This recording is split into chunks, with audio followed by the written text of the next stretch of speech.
dirty bottoms, we weren't allowed coloured boots, we weren't allowed hats for sure, no gloves. So it was that kind of thing was embedded into us. And I remember him turning around and saying to me about going into the first team. And he said, Neil Webb, he's a good player, but you're going to be taking over from him. And that kind of made me sit up and think, oh my God, I could play for the first team one day. And that's one of the nicest things Eric said to me, I must admit.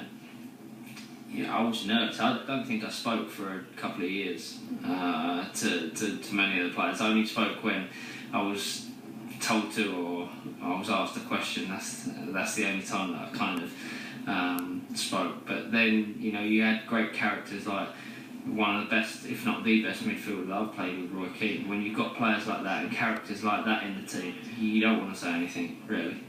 There's loads of advice from Roy and from Brian Robson and from Paul Ince and obviously Pally and Brucey. There was plenty of advice, but I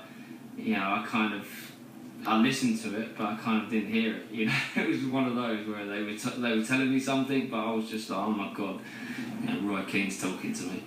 It's one of those. Brian Robson's talking to me. It was to be able to then be brought into the first team, be given a chance by Sir Alex Ferguson. I remember the moment where he turned around in the final game, the Champions League against Galatasaray, and he'd given us a chance in a game that was a big game, especially for us. To be put in a game, in a Champions League game at Old Trafford against